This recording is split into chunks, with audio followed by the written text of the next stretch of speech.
the in memoriam snub. There were many, a bunch. Alan, if you would put it up, Tony Todd, huge.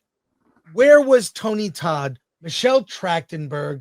Who else, Alan? Go through the list. Yeah, here we go. So just in the picture here alone, Tony Todd, Michelle Trachtenberg, Mitzi Gaynor, Sylvia Pennell, Olivia Hussey, Shannon Doherty, Alain DeLeon, and Bernard Hill. Yeah, Bernard Hill is the one that I also forgot about because fucking Theoden. How did you not? There's also Gene Hackman. I mean, well, no, they had. No, these are the ones. Oh, sorry, I missed that part. Maybe they did a Morgan Freeman. Okay. Yeah, but Tony Todd, Michelle Trachtenberg, we noticed last night. Yeah. Gene Hackman, I had an issue with because he's newly dead. So, what are they going to then include him in the 2026 in memoriam and piss off all the people who will be dying this year? No, this guy. Yeah, no, he. The cutoff is the ceremony, and it is. Gene Hackman is just that big of presence that they shoehorned him in. But they're going to put him again in 2026. No, they won't. No, they won't because they didn't put Carl Weathers in, and that was the same situation as last. But he's white. Yeah, Shannon Doherty died. Yeah, and this happens every year. Maybe it's not such a bad thing. But the thing that does bug me, the deep cuts they do where they're like this. There's a lot of people in that in memoriam.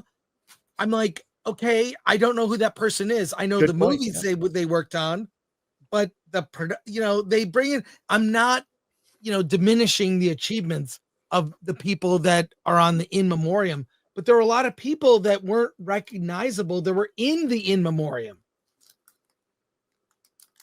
Thoughts on that? Yeah. I would just do it on actors because who the fuck cares about the people behind the scenes? I hate to. Thank you.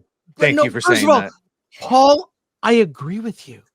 I agree with you because look, these are people that are important to the people in the industry. They were known working people, production designer, wardrobe. Like, how deep do you go? Keep it to actors. That's what keep it to know. actors. That's all we care about at the Oscars. I'm sorry. Like you said, Paul, it's a popularity. That also means to the in memoriam, Michelle Trachtenberg and Tony Todd have been in every nerd shit. Bernard Hill, but Hollywood also isn't big a fan of the genre stuff too. That's the problem. I know, but they got to get over that shit if they want ratings. What is the qualification for being in the televised version?